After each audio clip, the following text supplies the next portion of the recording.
Assalamualaikum warahmatullahi wabarakatuh. Kembali bertemu dengan saya, Raffi SPD, guru pada SMP Negeri 5 Liraja, Kabupaten Sopen, Provinsi Sulawesi Selatan. Kali ini saya akan menampilkan aksi nyata merancang pembelajaran berdasarkan perkembangan peserta didik fase D 12 sampai 15 tahun. Tapi sebelumnya jangan lupa like dan subscribe ya. Oke?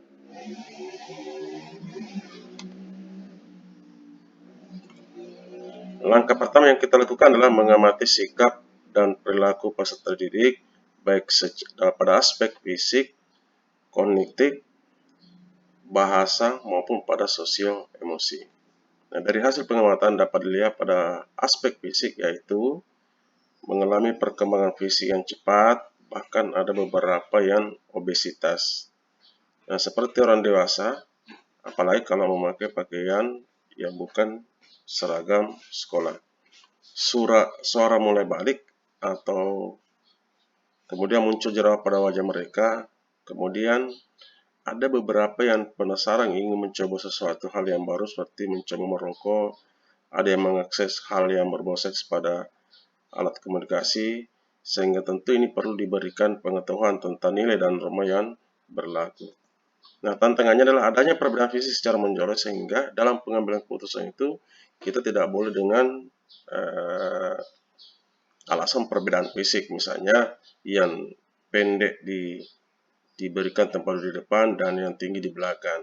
Tetapi ada cara lain, walaupun tujuannya tentu supaya pembelajaran dalam kelas berlangsung dengan lancar. Kemudian adanya kekhawatiran berlebih mengenai tubuh mereka, sehingga ada yang diet, ada yang olahraga berlebihan. Nah, tentu ini merupakan tantangan bagi kita semua, guru dan orang tua, bagaimana memberikan pemahaman kepada mereka tentang pola makan yang baik dan sehat. Kemudian pada aspek kognitif, antusias kalau ada kegiatan baru, sehingga perlu selalu mempergunakan kegiatan bervariasi dan tidak monoton, termasuk model dan metode pembelajaran. Akan tetapi, biasanya mereka cepat merasa bosan, sehingga ini perlu nanti diantisipasi dan menjadi tantangan bagi kita semua. Yang kedua, lebih suka melakukan pembelajaran dan tugas dengan menggunakan teknologi HP. Sering membicarakan hal-hal yang terjadi dalam lingkungan masyarakat, jadi mereka sering berkumpul, gosip dengan sesuatu peristiwa yang terjadi dalam kehidupan masyarakat. Akan tetapi mereka sudah berpikir kritis bahwa si A misalnya lah yang melakukan suatu kesalahan. Kemudian memiliki cita-cita yang jelas yang harus diwujudkan. Tantangannya adalah kita harus membangun kepercayaan diri mereka karena mereka masih kurang percaya diri dan takut salah kalau melakukan sesuatu.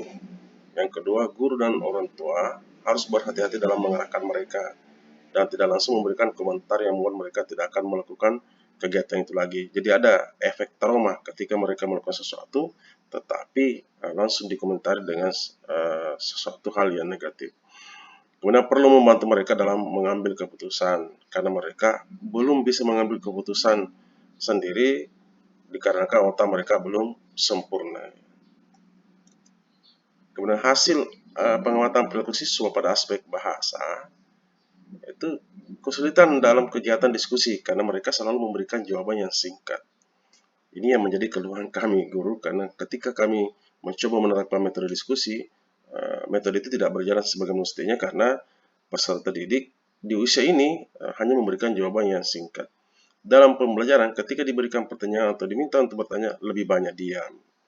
Mereka cenderung lebih suka berkomunikasi secara tidak langsung melalui alat komunikasi atau HP.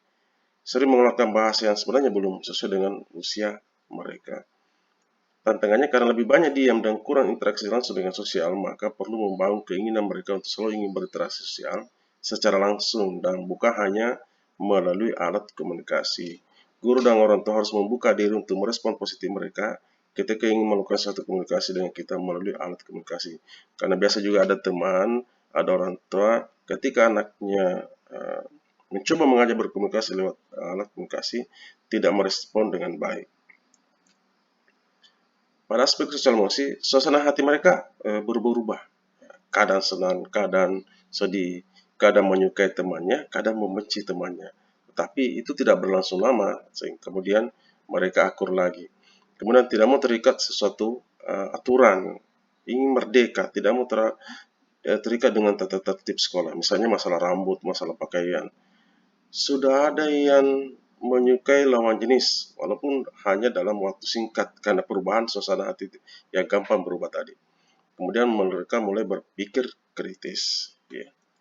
Tantangannya tentu kita harus membimbing mereka bagaimana mengelola perasaan atau emosi agar tidak berdampak pada motivasi belajar mereka. Memberikan pengetahuan dan keterampilan tentang cara beradaptasi dengan lingkungan baru agar tidak merasa khawatir atau cemas dengan lingkungan yang akan dihadapinya nanti.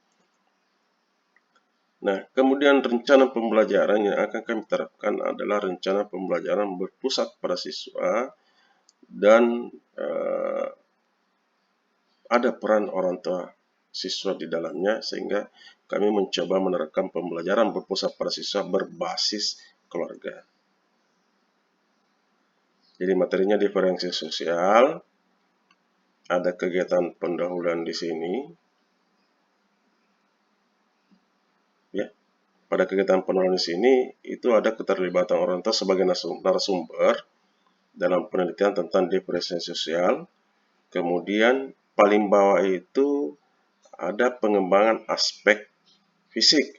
Jadi kita selalu mengarahkan mereka untuk menjaga pola makan yang benar, melakukan kegiatan olahraga dengan teratur dan tidak terlalu begadang karena seumuran mereka sekarang itu kuat begadang. Nah, kegiatan intinya itu penelitian, ada yang berkaitan dengan bahasa, ada yang berkaitan dengan kognitif ya. Pada pengolahan data itu merupakan aspek kognitif. Kemudian ada kegiatan penutup, di dalamnya ada yang berkaitan dengan sosio emosi. Ya, yang ada pada pertanyaan refleksi. Di terakhir ada lembar interaksi dengan orang tua.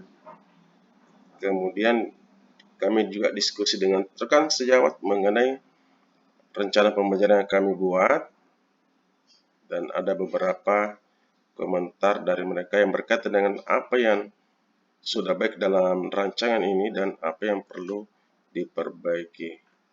Sekiranya demikian, rekan guru di seluruh tanah air. Assalamualaikum warahmatullahi wabarakatuh.